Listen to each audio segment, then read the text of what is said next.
Hi అండి అందరికీ.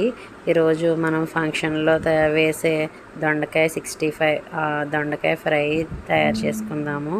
దీనికి ఫస్ట్గా సన్నగా తరిగినటువంటి దొండకాయలను తీసుకుందాము. దీంట్లో కొద్దిగా అల్లం వెల్లుల్లి పేస్ట్ వేద్దాము.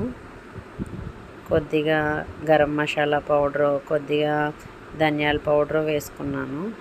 దీని రుచికి సరిపడగా సాల్టు, 1 స్పూన్ కారం వేసుకుందాము.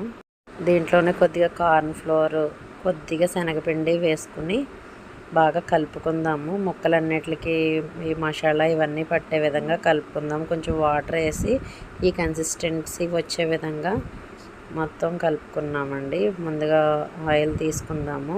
కొన్ని వేడిశనగగుళ్ళు వేసుకుంటే ఇంకా బాగుంటుంది. అందుకే ముందే ఈ వేడిశనగగుళ్ళను వేయించేసి పక్కన పెట్టుకొని ఈ దొండకాయ ముక్కల్ని ఇలా డీప్ ఫ్రై చేయాలండి. వీటిని హై ఫ్లేమ్లో పెడితే మాడిపోతాయి, లోపల ఉడకదు. మీడియం ఫ్లేమ్లో పెట్టి వేయించుకోవడం బాగుంటుంది, స్మూత్గా వస్తుంది, కరకరలాడుతుంది అన్నమాట. ఇలా వేగుతున్నాయండి.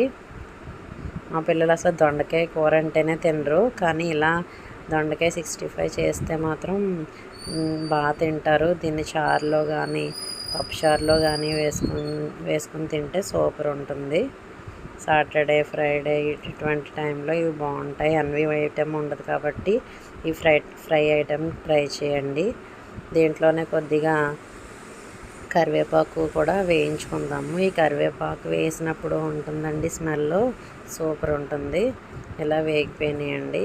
దీంట్లోనే మనం వేయించుకున్నటువంటి పల్లీలు వేసుకుందాము. పల్లీలు ఇష్టం లేని వాళ్ళు వీటిని స్కిప్ చేయొచ్చు. దీంట్లోనే వేయించుకున్న కరివేపాకు వేసుకుందామండి. కొద్దిగా కొత్తిమీర వేసుకుని మ్యాగ్నేట్ చేసుకోవచ్చు. దొండకాయ 65 రెడీ అండి. మీరు కూడా ట్రై చేస్తారని అనుకుంటున్నాను. Please subscribe.